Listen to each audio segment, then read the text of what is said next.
शरीर किससे रोगी होगा उसका तो ज्ञान है, वो तो नहीं खाते, लेकिन जिससे मन भाव अंतःकरण रोगी होते हैं उससे कौन बचाएगा? जिससे हमें रोजाना परेशानी होती है, जीवन में कहीं आलस्य बढ़ रहा है, कहीं प्रमाद बढ़ रहा है, कहीं अपवित्रता बढ़ रही है, कहीं वाणी के दोष बढ़ रहे हैं, कहीं मन के दोष बढ़ रहे हैं, कहीं भावनाएं आहत हो रही हैं, कहीं भावनाएं कमज़ोर पड़ रही हैं, उससे कौन बचाएगा?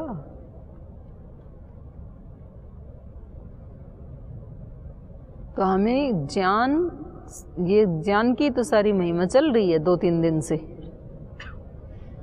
तो हर फील्ड का ज्ञान होना बहुत ज़रूरी है। शरीर का भी ज्ञान होना चाहिए, तो शरीर का ठीक ठीक सदुपयोग करेंगे, शरीर क्यों मिला है।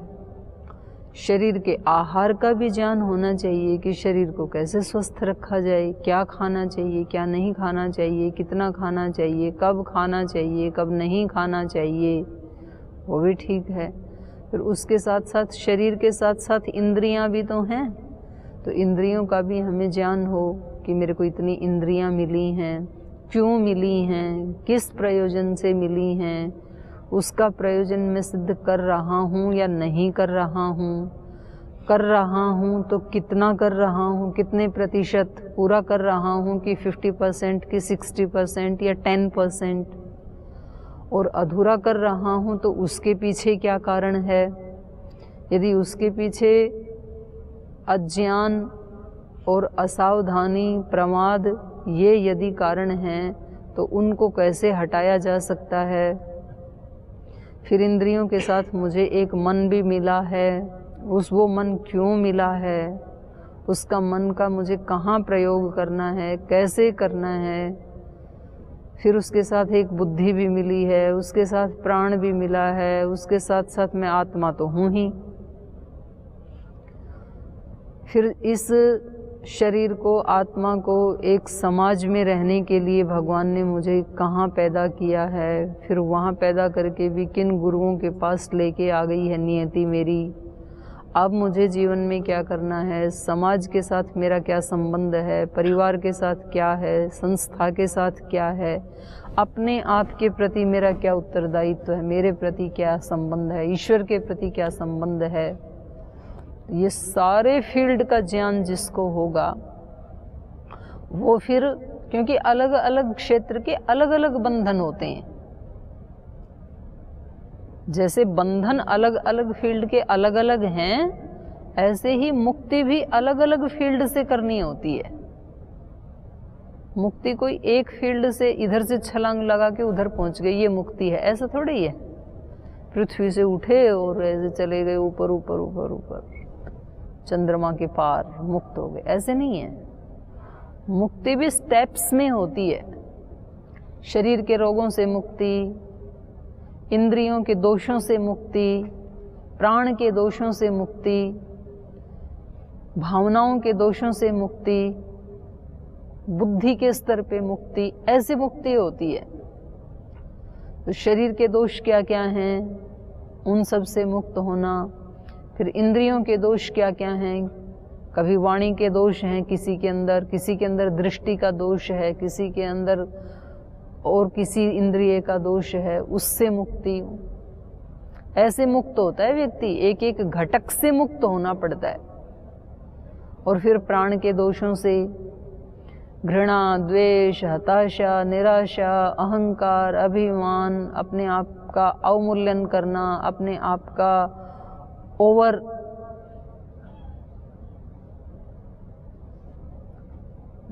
ज़्यादा बढ़ा चढ़ा के मानना अपने आप को,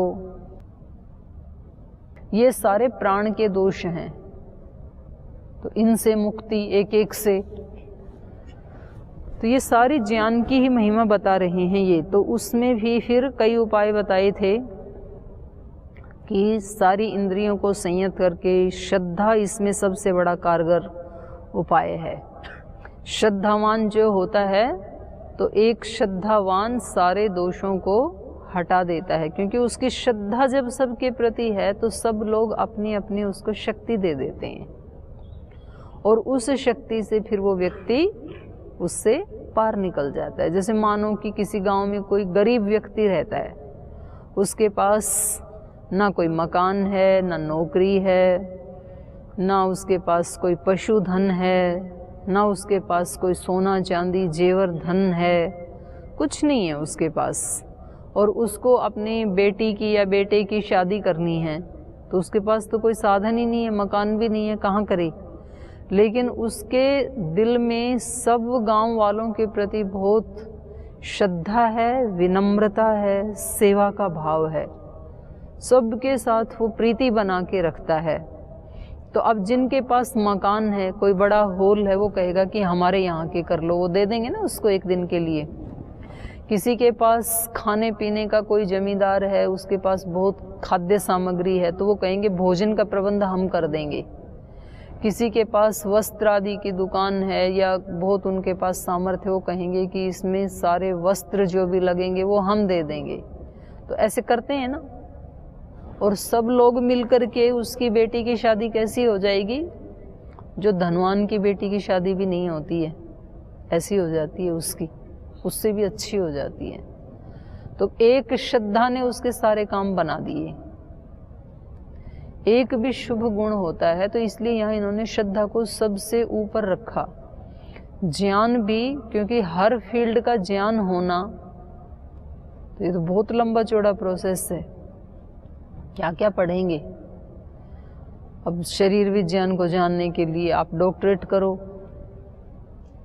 MBBS करो, BMS करो, फिर उसमें भी एक एक दृष्टि का डॉक्टर बनने के लिए आँख के ऊपर गहरी रिसर्च करो। फिर आपको राजनीति शास्त्र जानना है तो पॉलिटिकल साइंस पढ़ो, फिर आपको समाज के बारे में जानना है तो सोशल साइंस पढ़ो, फिर मैथमेटिक्स पढ़ो, फिजिक्स केमिस्ट्री, क्या क्या पढ़ेंगे।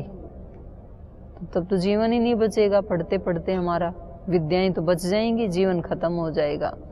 तो फिर क्या करें, तो फिर बताया कि श्रद्धावान होकर के गुरु के सानिध्य में जाओ। वहाँ सांख्य योग में भी एक सांख्य दर्शन में एक सूत्र आता है ना, सारा दानम षटपदवत। बहुत सारे पुष्प हैं, तो किस किस के गुण दोष जानें, फिर उनका प्रयोग करें और फिर स्वास्थ्य को प्राप्त करें। तो कह रहे नहीं है, जरूरी नहीं है उन सब के बारे में जानना। सारा दानम, सार सार ले लो, किसकी तरह, षटपदवत, भंवरे की तरह,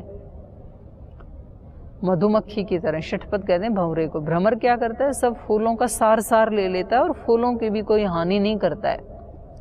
ऐसे योगी सार सार ले लेता है सब शास्त्रों का और उसको घोट करके अपने जीवन में पी लेता है, उसको जीने लगता है, बस हो गए सारे वेद दर्शन उपनिषद। तो इसलिए यहाँ पर इन्होंने श्रद्धा को, श्रद्धा पैदा ही तब होगी जब उससे पीछे का सारा यम नियम आदि हम कर लेंगे, तब श्रद्धा उत्पन्न होगी।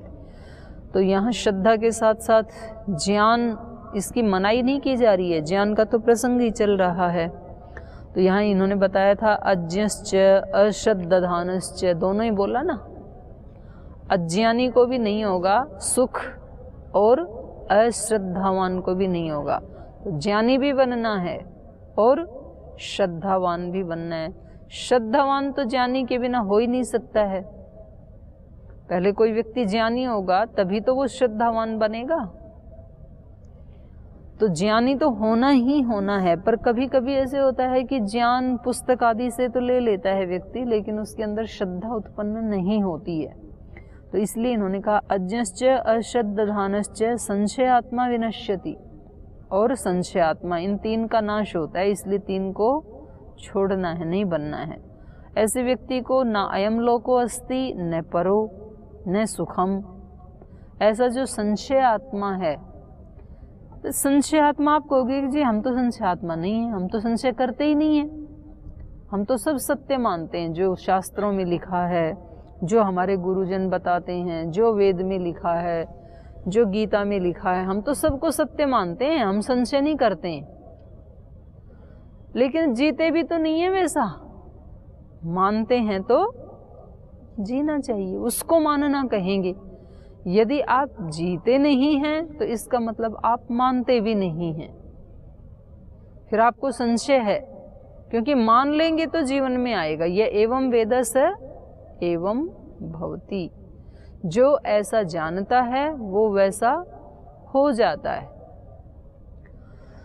तो जब तक हमारे अंदर ये संशय है, संशय का मतलब है जब तक हम उसका अनुष्ठान नहीं करते हैं तब तक ना तो इस लोक के सुख मिलने वाले हैं, न परो सुखम, और ना ऐसे संशयात्मक व्यक्ति को यहाँ ही सुख नहीं है उसको परलोक में तो मिलेगा कहाँ, क्योंकि जो मेरे चित्त की स्थिति यहाँ है वही तो परलोक में भी होगी। जाने वाला तो मैं ही हूँ,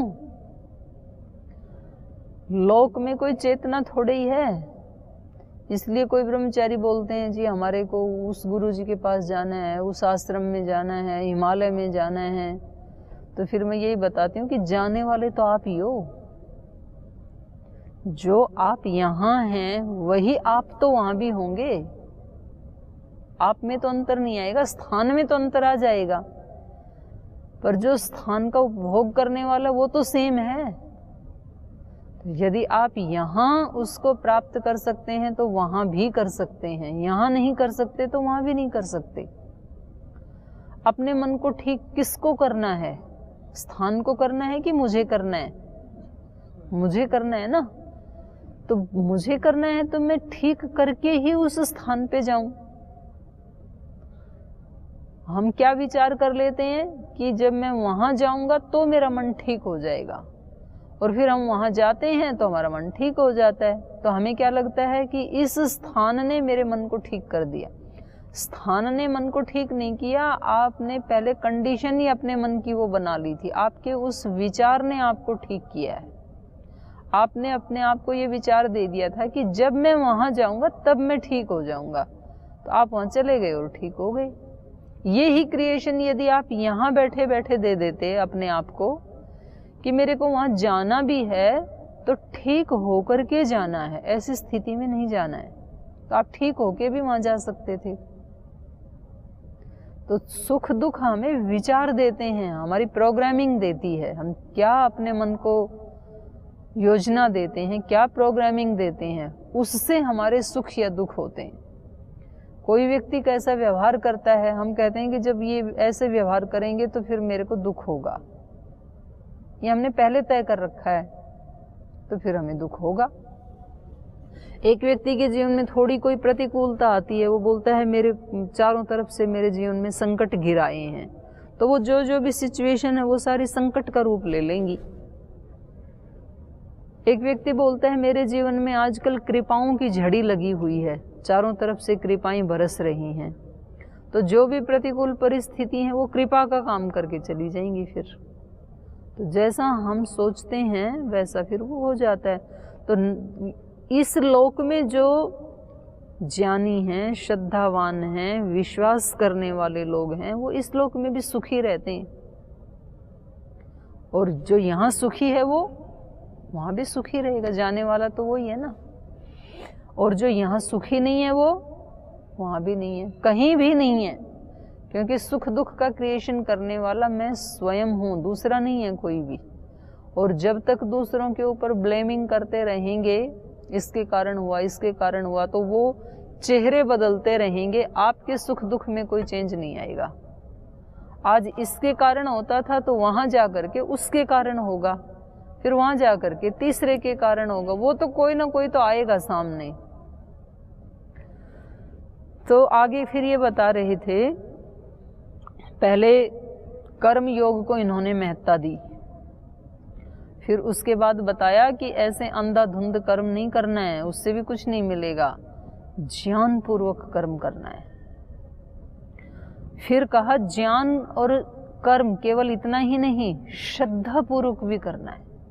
उसमें श्रद्धा को और जोड़ दिया कि पूरा पूरा लाभ तब होगा जब आपको उस चीज का ज्ञान भी है, पुरुषार्थ भी कर रहे हैं और श्रद्धा पूर्वक कर रहे हैं, तो उसको अब आगे बढ़ा रहे हैं। फिर जब ये तीन चीजें जुड़ जाएंगी तब कैसा होगा? फिर योग संन्यस्त कर्माणम ज्ञान संचिन्न संशयम, फिर ये जो योगी है ये योग के द्वारा अर्थात कर्म योग के द्वारा श्रद्धा पूर्वक जो कर्म करेगा, ज्ञान पूर्वक जो कर्म करेगा, तो उसका प्रत्येक कर्म योग ही हो जाएगा। तो ऐसे कर्मयोग के द्वारा संन्यस्त कर्माणम, उसने सारे कर्मों को ही छोड़ दिया, छोड़ देगा। फिर वो ज्ञान है, श्रद्धा है, तो फिर ये जो भी कर्म करेगा वो कैसे करेगा? निष्काम भाव से करेगा। तो काम को करते करते ही उस कार्य से मुक्त रहेगा, निर्लिप्त रहेगा, उसमें अटैच नहीं हो जाएगा। योग संन्यस्त कर्माणम ज्ञान संचिन्न संशयम, और ज्ञान रूपी अग्नि से छिन्न कर दिया है संशय को जिसने। तीन चीज ऊपर बताई थी, ज्ञान, श्रद्धा, असंशय, विश्वास। तो अज्ञान को किससे मिटाएगा? ज्ञान से। तो ज्ञान से तो और श्रद्धा से तो कर्मों को कैसा बनाएगा? अकर्म जैसे बनाएगा, निष्काम कर्म बनाएगा। और संशय किससे नष्ट हो जाएंगे? ज्ञान की अग्नि से, ज्ञान अग्नि से, योग अग्नि से। भिद्यन्ते हृदय ग्रंथिश्छिद्यन्ते सर्व संशया, उपनिषद का मंत्र है, वेद का भी है। तो योग की अग्नि से सारे संशय नष्ट हो जाते हैं। ज्ञान संचिन्न संशयम आत्मवंतम न कर्माणि निबधनन्ति धनंजय। ऐसा जो आत्मावान है, आत्मवंतम माने आत्मा वाले को, आत्मा वाले तो हम सारे ही हैं। तो यहाँ विशेष क्या कहा अर्जुन को, योगी के लिए क्या कहा? आत्मवंतम, ऐसे आत्मा वाले को। तो यहाँ आत्मा वाले को ये इसका क्या अभिप्राय है? जो आत्मा के अनुकूल जीता है वो ही आत्मावान है। धनवान कौन है? जो धन वाले व्यक्ति को जैसे जीना चाहिए वैसे जीता है, तो उस व्यक्ति को कहेंगे ना भाई ये धनवान है। जिसके पास धन तो बहुत है लेकिन जीता कैसे है? दरिद्र की तरह भीख मांगता है, तो उसको कहेंगे कि ये क्या धनवान है। जब इसके पास जितना है उसका ये सदुपयोग ही नहीं करता है, तो उस व्यक्ति को कहेंगे कि धन होते हुए भी ये धनवान नहीं है, ये तो दरिद्र ही है। आत्मा होते हुए भी हम आत्मा के अनुकूल जीवन नहीं जीते हैं, तो हम कैसे हैं? अनात्मवान हैं। आत्मा के गुण कर्म क्या क्या हैं? आत्मा का गुण है सदा एक रस रहना, सदा संतुष्ट रहना, सदा प्रेम की स्थिति में रहना, सदा संतोष की स्थिति में रहना, सदा करुणा की स्थिति में रहना, सदा निर्लिप्तता की स्थिति में रहना, क्षमा की स्थिति में रहना, सहनशीलता की स्थिति में रहना। जैसे कि योगी रहते हैं। महात्मा बुद्ध कैसे रहते हैं? एक ही जैसे रहते हैं ना हमेशा। भगवान महावीर कैसे रहते हैं? महर्षि दयानंद कैसे रहते हैं? भगवान राम कैसे रहते हैं? भगवान कृष्ण कैसे रहते हैं? ऐसे थोड़ी उनके जीवन में कोई प्रतिकूलता नहीं आई। भगवान कृष्ण का तो जन्म ही जेल में हुआ, पैदा होते ही बंधन में, पैदा होते ही क्या गर्भावस्था में ही बंधन में, जेल में। और उसके बाद कभी कोई पूतना जहर पिला रही है, कभी कोई वो बकासुर आकर के उठा के ले जा रहा है, कभी कुछ हो रहा है, कभी कुछ हो रहा है, बचपन से ही। लेकिन इतनी प्रतिकूलताओं में भी भगवान कृष्ण को कभी रोते हुए देखा किसी ने? जीवन में किसी प्रसंग में रोते हुए देखा? डिप्रेशन में देखा हो, 1-2 महीने के लिए आ गई हो? हमेशा उनका चेहरा कैसे रहता है? हंसमुख ही रहता है।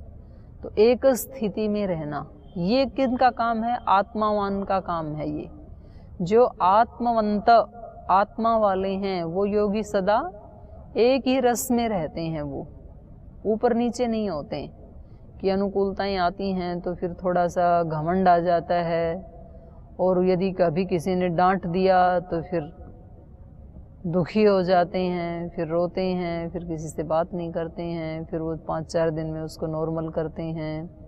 तो ये ऐसे ऊपर नीचे नहीं होते हैं। वो आत्मवंत न कर्माणि निबधनन्ति धनंजय। हे धनंजय, ऐसे जो आत्मावान योगी हैं, जिनके ज्ञान की अग्नि से संशय छिन्न हो गए हैं। इसको संशय था ना अर्जुन को, युद्ध करूं कि ना करूं, युद्ध करने में फायदा है कि युद्ध छोड़ने में फायदा है, आपकी बात मानने में फायदा है या आपकी बात न मानने में फायदा है, भगवान कृष्ण की बात। तो ऐसे संशय थे। तो इन्होंने बताया कि जिस व्यक्ति ने अपने अज्ञान को मिटा लिया, अश्रद्धा को मिटा लिया, तो जो ज्ञानी और श्रद्धावान है और जिसके सारे संशय नष्ट हो गए हैं, ऐसा जो आत्मावान है, अपनी आत्मा के गुणों के अनुसार जो जीता है संसार में, मेरी आत्मा इसके लिए अलाउ नहीं करती है इसलिए मैं ये काम नहीं करता हूँ, उस व्यक्ति की आत्मा अलाउ करती है इसलिए वो कर रहा है, तो वो करे, मेरे को नहीं करना है।